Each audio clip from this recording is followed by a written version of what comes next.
Bonsoir à tous et bienvenue à Perspective. Le pape François a demandé aux membres de l'Ordre des Frères mineurs de ne pas perdre leur charisme fondateur. Ils sont en chapitre général à Assise jusqu'au 7 juin prochain.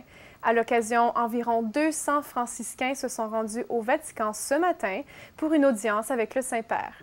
Il les invite à nouveau à se faire petits. Être petit, a expliqué le Saint-Père, c'est sortir de soi-même, de ses schémas, de son point de vue personnel. Il a aussi parlé des qualités uniques du franciscain, notamment de la fraternité et de la pauvreté. Ce sont ces qualités qui permettent le témoignage lumineux des frères franciscains partout dans le monde. Pour souligner l'anniversaire de Saint Philippe Néri, le pape François a envoyé une lettre au procureur général de la Confédération des oratoriens. Saint Philippe était prêtre italien qui aurait 500 ans cette année. Il a été aussi le fondateur de la congrégation de l'Oratoire. Dans son message, le pape François a rappelé le nom qu'on donnait aux saints d'apôtres de Rome, où il y vécut environ 60 ans. L'apostolat de Saint Philippe Néri, expliquait le pape dans son message, a permis aussi à l'Église dans son travail de redonner la priorité au salut des âmes. Et il vivait cet apostolat dans un esprit festif et joyeux, dit le Saint-Père.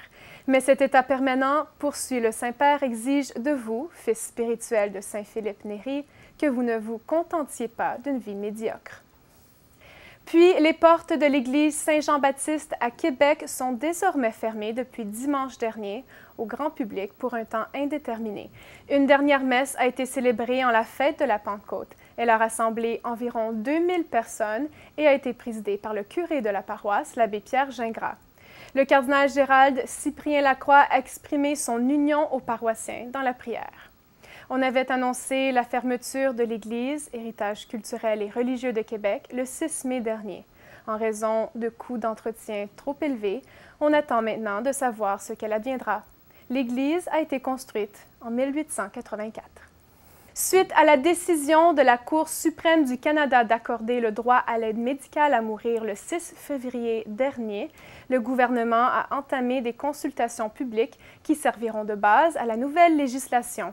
Monseigneur Paul-André Durocher, archevêque de Gatineau et président de la Conférence épiscopale du Canada, a envoyé une lettre au ministre de la Justice et procureur général du Canada, Peter MacKay. Elle a été publiée le 22 mai dernier. Une demande plutôt auprès du ministre pour que la Conférence des évêques canadiens soit aussi consultée. Dans sa lettre, Monseigneur Durocher lui partage par ailleurs les préoccupations des catholiques. La décision de la Cour mine non seulement l'estime qu'a la société à l'égard de la vie humaine, disait-il, mais également l'assurance et la confiance de toutes les personnes. Il note spécialement le personnel de la santé et les établissements, les malades et les plus pauvres. Mais les inquiétudes ne s'arrêtent pas seulement aux catholiques. Plusieurs autres communautés confessionnelles sont profondément troublées, explique Monseigneur Durocher.